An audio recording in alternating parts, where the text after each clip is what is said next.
Welcome to the Reality Revolution. I'm your host, Brian Scott. Today we're going to talk about the Mandela Effect. The Mandela Effect, a coin termed by Fiona Broome, encapsulates a phenomenon where the significant number of people remember an event or detail differently from how it's recorded in the history of reality. I most definitely have been talking about this in many episodes, as I think it's an important example of the possibility that we have all come from different realities, different dimensions. The Mandela Effect represents a phenomenon where collective memory diverges significantly from documented historical events or facts. This divergence prompts a fascinating discourse on the nature of memory, the construction of reality, and the mysteries of human cognition. Named after the widespread but erroneous belief that Nelson Mandela died in the 1980s in prison, the Mandela Effect has evolved into a broader exploration of shared false memories, encompassing a variety of instances where public recollection does not align with the factual record. This episode delves into the complexities of the Mandela Effect, aiming to provide an examination of its manifestations and origins and theories as to why it's happening. Are these just flaws in memories? Or is this an example of parallel realities? As I said, Mandela Effect, the term, was coined by Fiona Broome, a paranormal researcher, in 2009. Now, this date is important because some people try to state that the Mandela Effect is entirely a result of 2012. Broome discovered that she, along with other people, had falsely remembered Nelson Mandela, the former president of South Africa, dying in prison during the 80s. In reality, he was released from prison in 1990, continued his activism, served as president of South Africa from 94 to 99, and passed away in 2013. She was struck by the fact that many individuals shared this specific false memory, despite its inaccuracy. Intrigued by the widespread nature of this shared incorrect memory, she began to investigate the phenomenon further.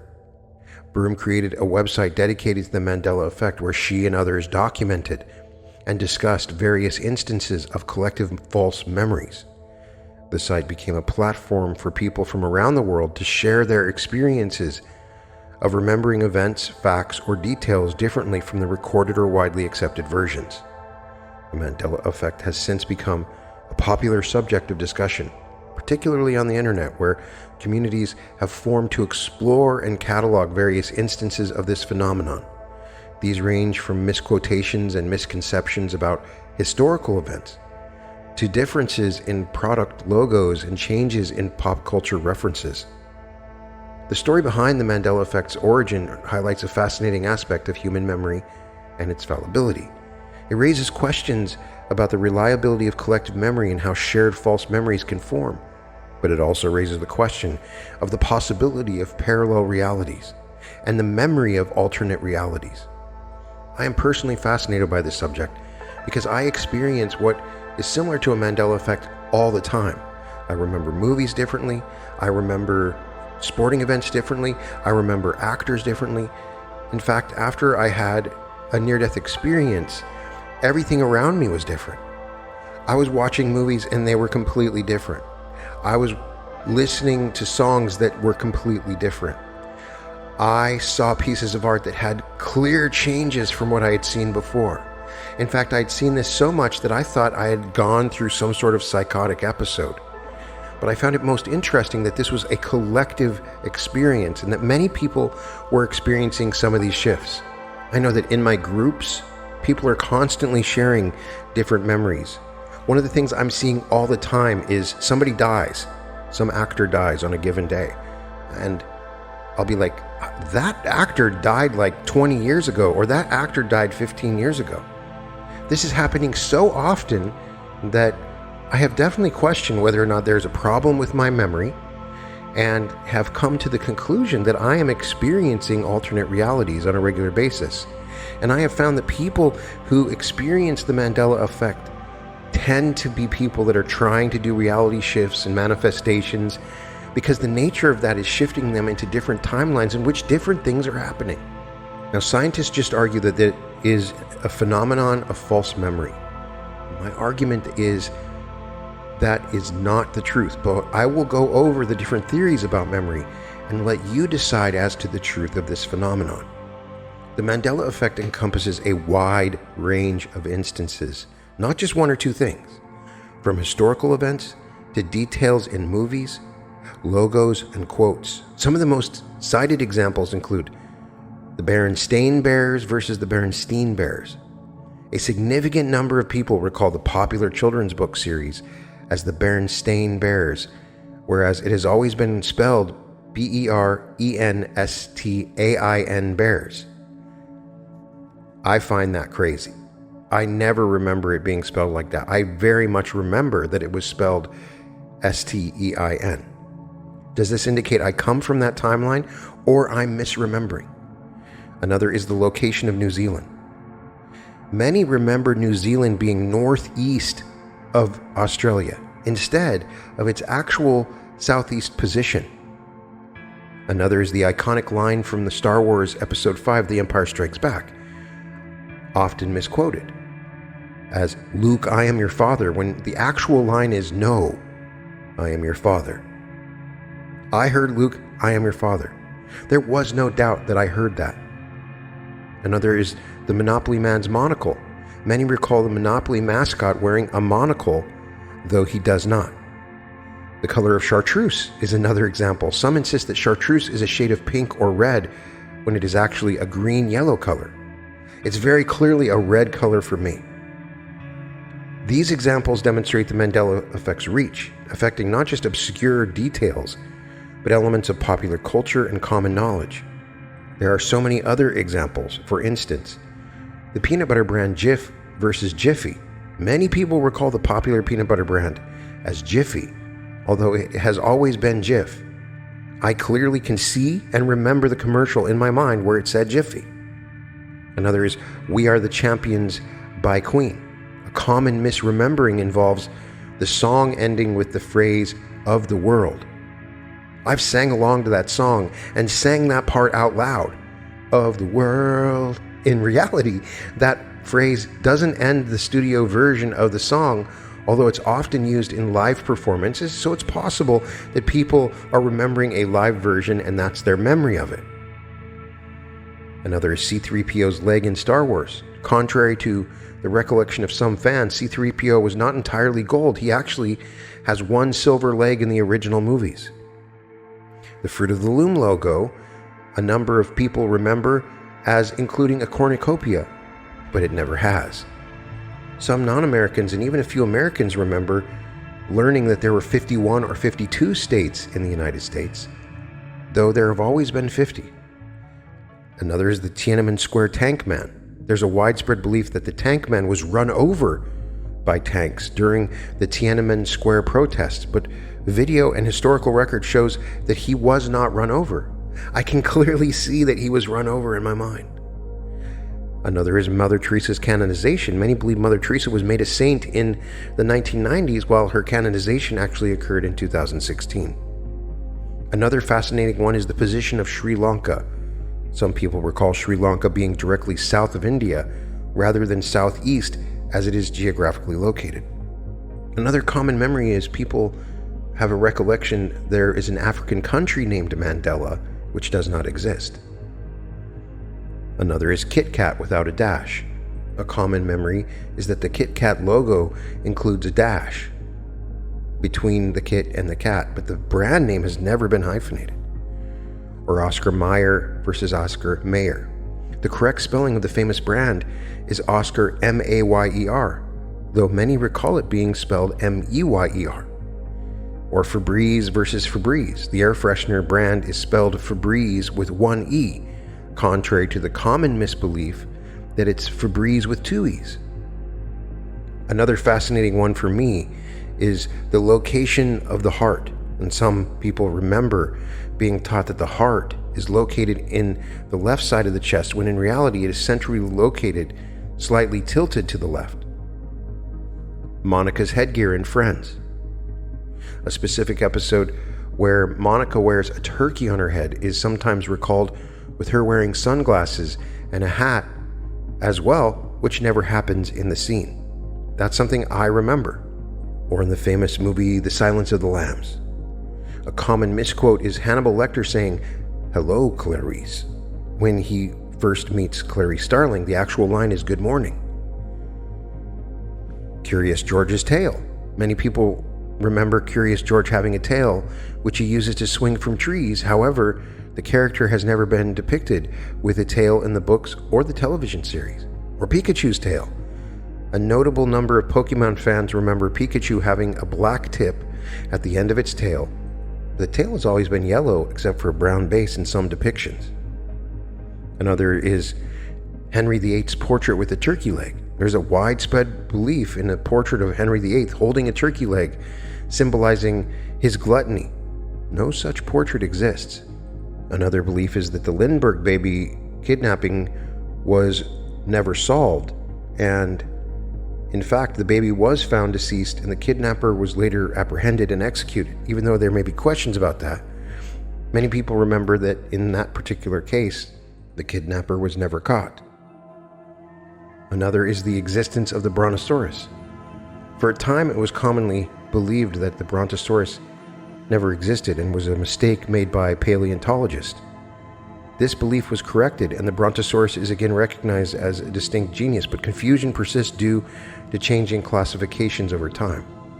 Some individuals recall learning about a continent named Arctica, similar to Antarctica at the North Pole, despite it never having been recognized as such in modern times.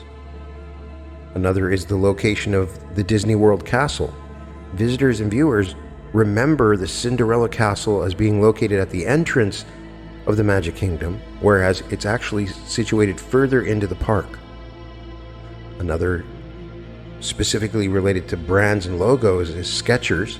The correct spelling of the shoe brand is Skechers without a T, contrary to a common misbelief. Or the Cheez-It versus Cheez-Its. The snack is officially Cheez-It without the plural S, though many remember it otherwise. Or the double stuffed Oreo. The popular cookie is spelled double stuff with one F, not two Fs, as often recalled. Some people don't recall Neil Armstrong's death and think that he has been alive all this time, when in fact he died in 2012.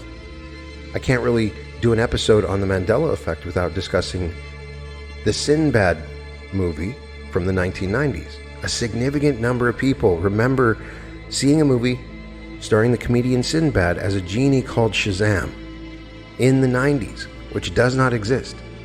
The confusion might stem from the movie Kazam with Shaquille O'Neal, but I remember this movie in particular with Sinbad in it. Many people recall Looney Tunes spelled Toons instead of Tunes. Another one that still weirds me out is in the Disney classic Snow White and the Seven Dwarfs. Many recall the evil queen saying, "Mirror, mirror on the wall," when the line actually is "Magic mirror on the wall." I know for sure she says "Mirror, mirror on the wall." I have no doubt about that. Many people recall Rodin's The Thinker statue with a clenched fist to the forehead. However, the statue actually depicts the thinker with his hand under his chin. A widely reported Mandela effect is that Mona Lisa's smile used to be more pronounced than it is now, suggesting a change in the painting's expression over time. And one of the craziest is Ed McMahon, who was the co-host of The Tonight Show.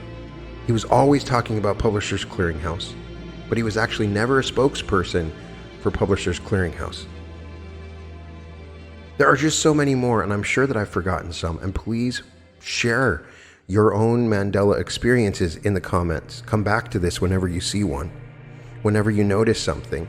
Let this be a collective place where we can share these events, because the sheer number of these and the vivid reality of remembering these events is what is so profound for me. Now, there is no doubt that the process of memory formation and recall is a complex interplay of neurological activities that allow humans to store, retain, and retrieve information. This process can be broadly divided into three stages: encoding, storage, and retrieval. Encoding is the initial learning or experiencing of information. Sensory information is transformed into a form that can be processed and stored in the brain. Then there is storage, which refers to the preservation of information over time. This stage involves the consolidation of information, where the brain organizes and restructures memories for long-term storage. And then there's retrieval, and that's the process of accessing and bringing into consciousness the information stored in memory. This stage can be influenced by various factors, including cues in the environment, emotional states, and the context in which the memory was formed. Memories are stored in different parts of the brain depending on their type. Procedural memories, such as how to ride a bike, are stored in a different area than declarative memories, such as facts or events. The hippocampus plays a critical role in the formation of new declarative memories, while the amygdala is involved in emotional memories. False memories are recollections of events or details that did not occur or differ significantly from the way they happened. Several psychological mechanisms can explain the formation of false memories. The misinformation effect. This occurs when post-event information influences the memory of the original event. The introduction of misleading information can modify a person's memory, leading to false recollections. Source monitoring errors happen when individuals fail to distinguish between actual experiences and their imagination, or when they cannot remember the source of a particular memory. And this can lead to confusion between what was seen, heard, or imagined. Confabulation also exists. This is where the brain fills in gaps in memory with fabricated facts and details, often without the person realizing it. Confabulation is more common in people with certain types of brain injuries or disorders, but can occur in anyone. People can be influenced by suggestions or leading questions, which may lead them to recall events differently or remember things that didn't happen. Societal and cultural contexts play a significant role in shaping our memories. Cultural schemas, social contagion of memory, media influence, or portrayal of events can all play a role in changing the way we remember things. So it's a very real possibility that this is just a matter of false memory. I am not saying it's not true, but in my own personal case, with the number of experiences I've had, this is not a false memory situation. The experiences that I've had and the memories that I've had are so profoundly different from what is real on an interpersonal level with my own experience. It is not just a minor change in a spelling of a word or a quote in a movie. What I'm experiencing is I'll be watching a movie for the second time, which is something I don't really like to do, but I might go back and watch an old movie. And it's completely different. And I clearly remember watching that movie. There are scenes in it, actors in it, music in it, all kinds of situations that were not in the original movie. I'm a movie lover and I love that kind of thing. So for this to happen is different. So the real possibility is that parallel realities or simulations or alternate dimensions may be a better explanation of some of these Mandela effects. The concept of parallel realities or parallel universes or alternate dimensions posits the existence of multiple, simultaneous realities that run parallel to our own. This idea has been a staple of science fiction for decades, but has also found a place in theoretical physics. Parallel realities suggest that for every decision made, event occurred, or action taken, there exists another universe where a different decision was made, a different event occurred, or a different action was taken. Quantum mechanics, the branch of physics that studies the behavior of particles at the smallest scales, introduces principles that challenge our classic understanding of reality.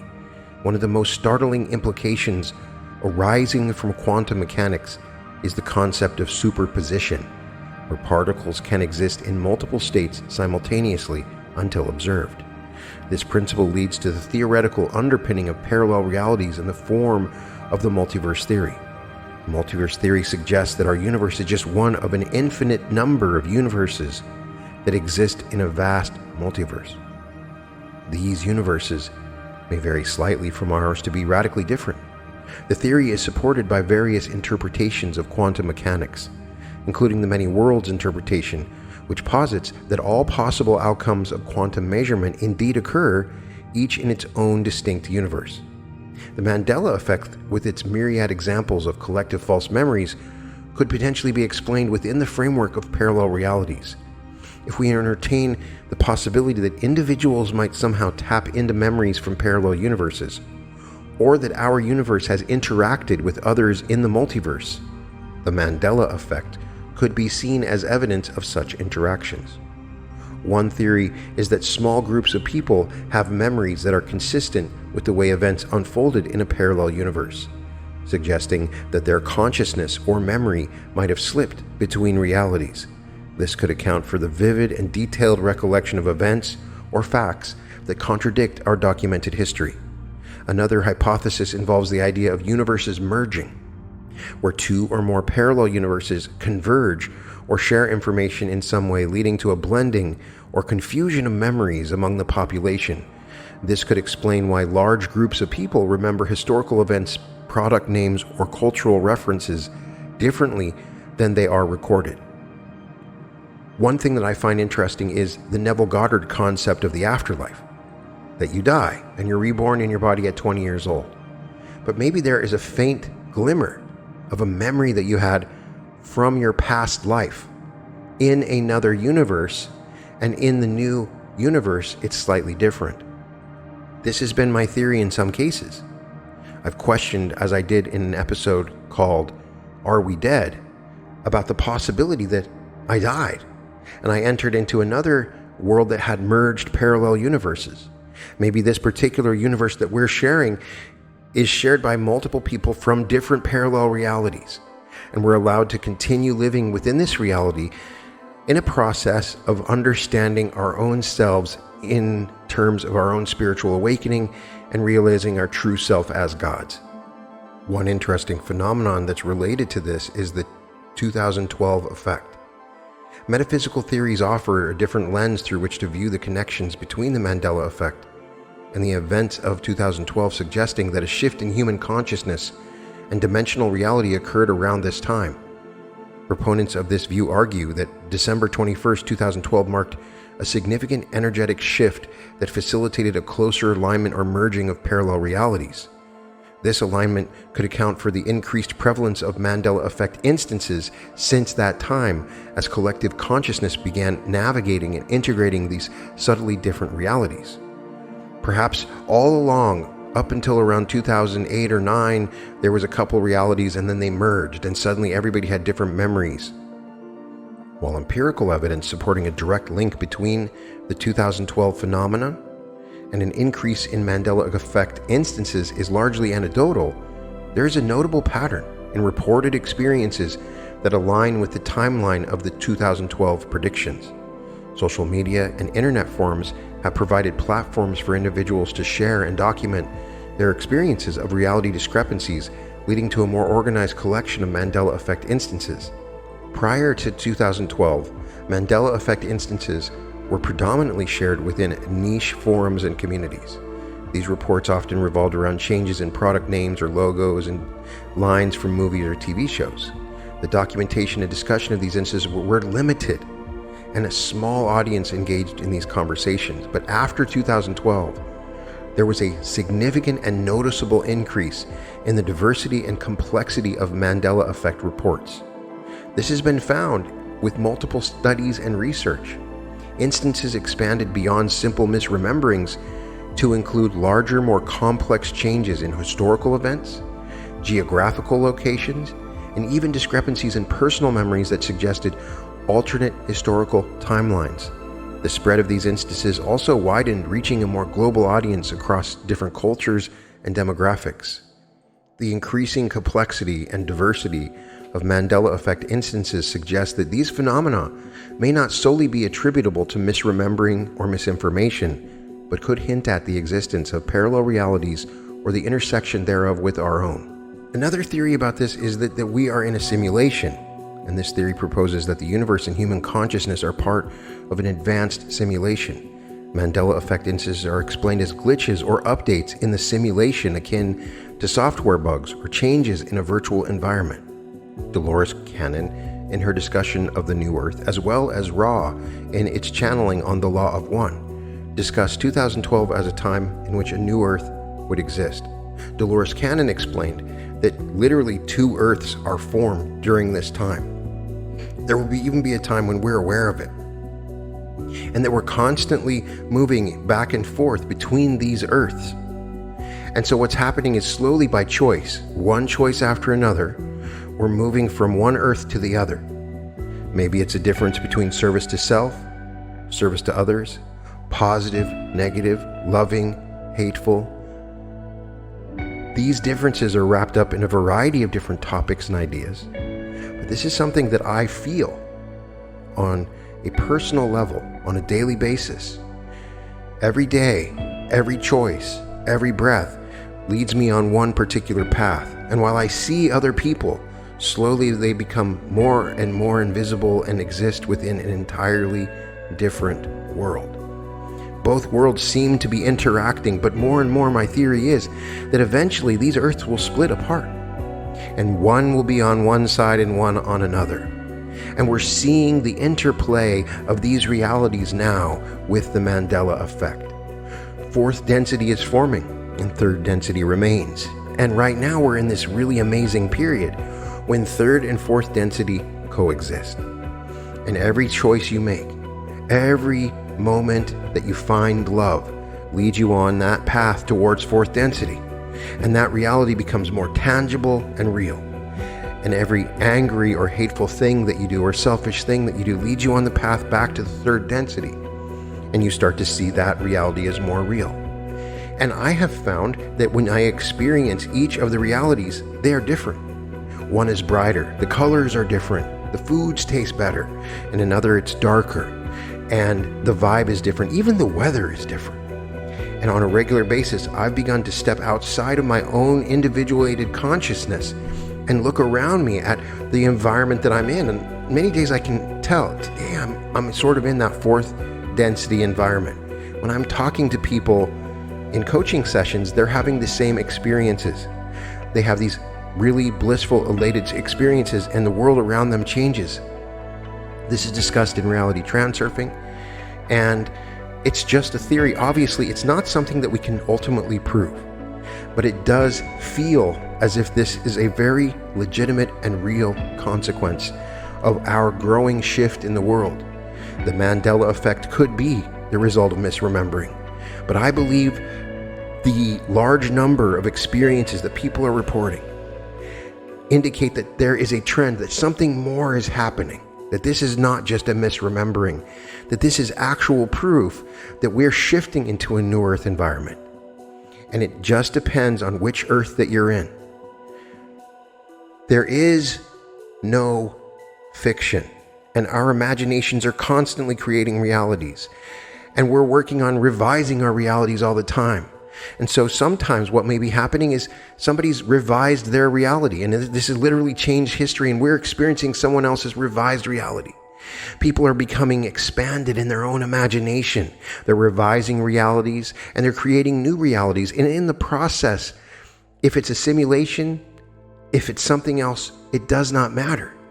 But the nature of the universe and its changing patterns and its constant adjusting process is an example of this new Earth process that you're existing within. So the clear choice is, which reality do you prefer to choose in? It doesn't matter how a song sounds or a logo looks like or a movie. It matters about the nature of it and the love that you find in it. And as long as you make loving choices, choosing a positive atmosphere and moving into yourself and realizing your own divinity, the reality that you will exist within will be quite different than the reality that many others exist within. And they may be remembering things differently, and that is just a result of this shifting atmosphere that we exist within. So tell me your theories. What do you think is happening with these incredible numbers of Mandela effects? I can't wait to find more, because I am a huge fan of reading any Mandela effect, because I'm interested to know if I remember something differently as other people remember things differently. So please put in the comments your own personal experiences. It could literally be waking up with a different cat. I've woken up in a home that did not feel the same for me Those are personal experiences of parallel reality shifts. And it's easier to talk about this on a group scale when people can share in collective memory differentials. But I want to know what you've experienced. And just by reading the comments, we can get an idea of the overwhelming phenomenon of the Mandela Effect. You can find all episodes of The Reality Revolution at therealityrevolution.com. And welcome to The Reality Revolution.